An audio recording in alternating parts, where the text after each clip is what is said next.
اللي طلع ده بقى لا يا الله، حبيبي وردة جميلة. بعد عننا. ايه الوردة الجميلة دي؟ انا ايه طالعه الحاجات تنمر، الحلوة دي؟ انا كنت مين اجلت النهارده. دي فين؟ دي؟ ايه اه دي بقى؟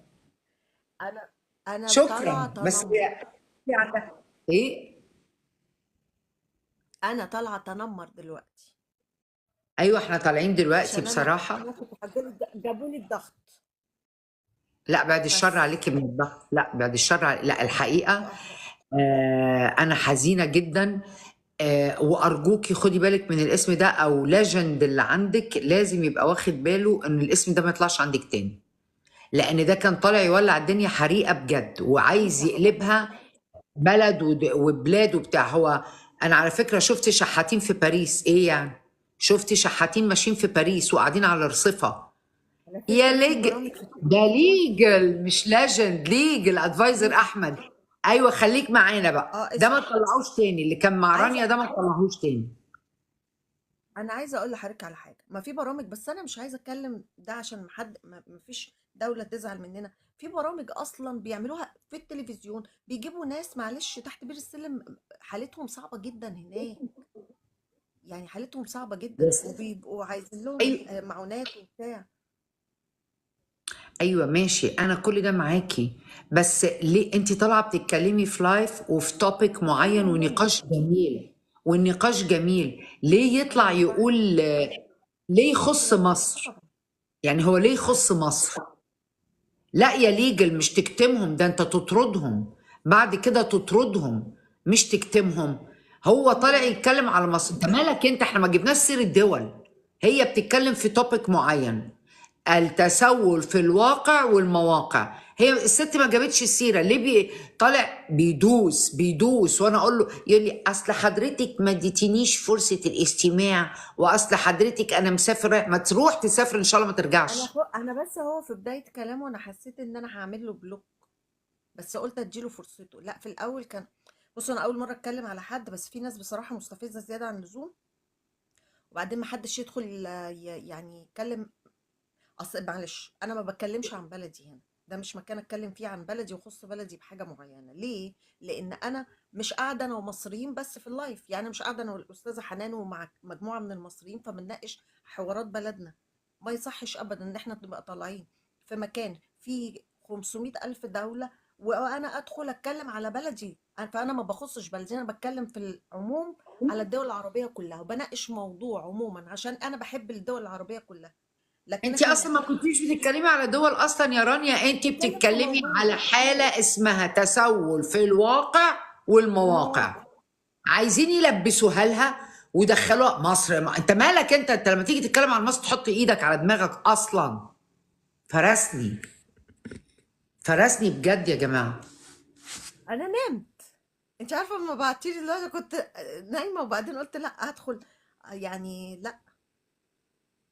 يعني ايه انت كاتب صرفه مصر يعني، بالسين صرف مصر؟ صرف. حضرتك تحيا مصر ميم صاد راء، استني من حضرتك تحيا يعني. مصر سعادتك. وعاشت مصر، عاشت مصر بس ميم صاد راء، علشان ده ايه؟ جاي. تاخد اللقطه بدل ما تاخدها باللقطه مصر. تحيا في مصر. سوا مع استاذ You احمد. speak Arabic مسيو عدناني؟ You speak Arabic؟ هي اسمها مصر، ام مصر صاد مصر راء. هو قالها بالسين. مصر. عايزين نحضر اللايف كمان. بس ما يعليش الضغط كده. ده انا حاسه ان في لا حاجه لا ضربت في النافوخ يا جدعان. لا وبعدين بيعذبوني ليه؟ آه فاتني كتير قوي. لا محدش، لا محدش، لا ما فاتكيش كتير رانيا.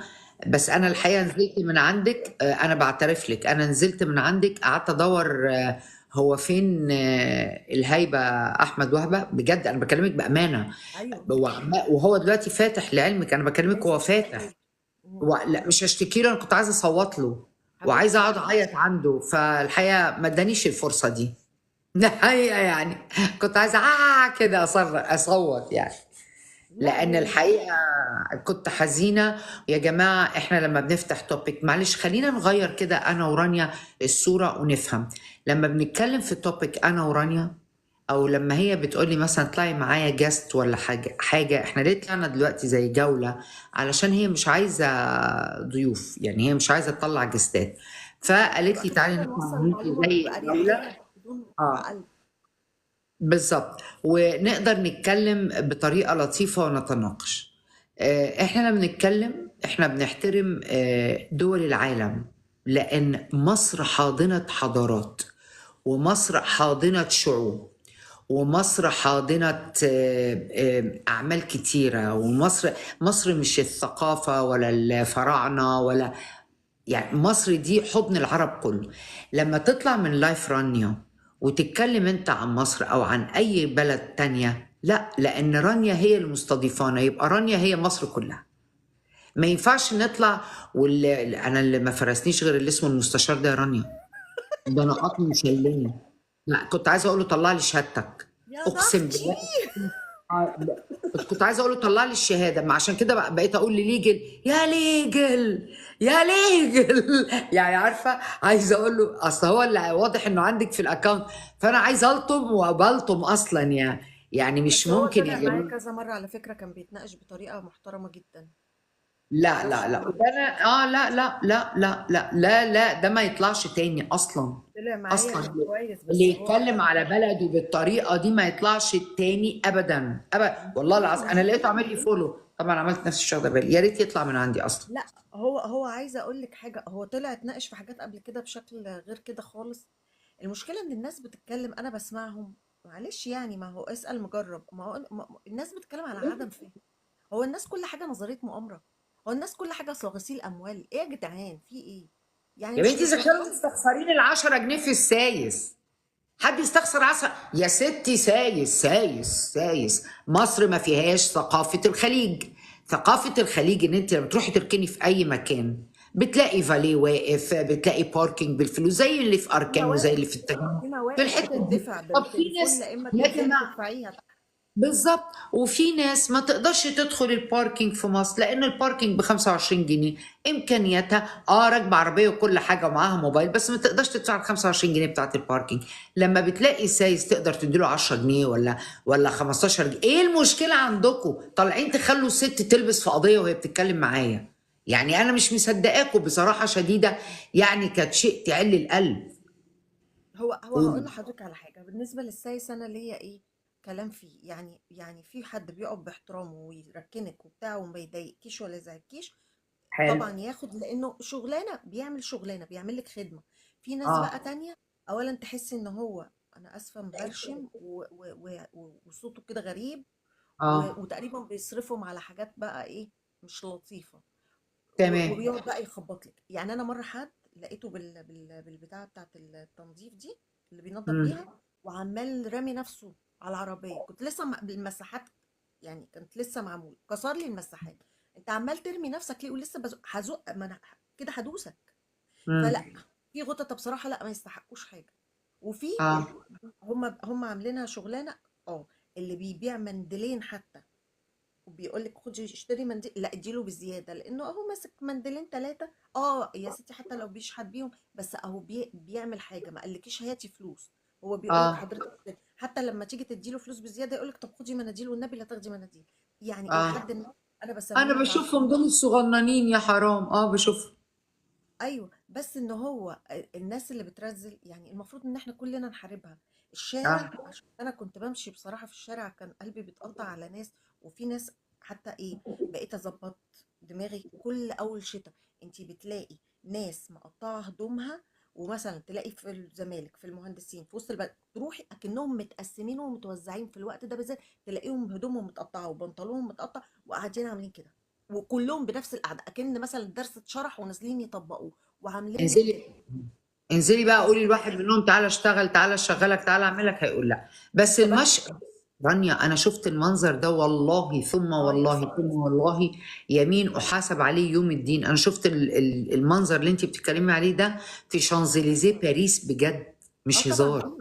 فيه، شفت ده طبعا. في شانزليزيه باريس بجد، واحنا مطرودين واحنا معمولين واحنا، يا سيدي اوكي اقدر اطلع لك اللي اقدر عليه، لكن هو اللي انا اللي استفزني في اللايف بتاعك النهارده الراجل اللي طالع بيلبسك ان انت بتتكلمي على مصر. يا حبيبي هي ما بتتكلمش على مصر، هي بتتكلم على ظاهرة التسول في الواقع والمواقع. ليه وانت عماله تقول انا ما بتكلمش على بلدي، انا ما بتكلمش على بلدي. هو مصر ادوني فرصتي عشان انا رايح المطار. ما تروح المطار وما تطلعش في اللايف بتاع الاستاذه رانيا، ايه مشكلتك؟ ما تروح. عايز حد قال يلبسني لك؟ يروح المطار، هو يمشي وانا اروح. لا طب سافر خدني معاك، عيب كده. لا لا، وانا اللي غزني لا ده بصراحه هسافر لوحدي.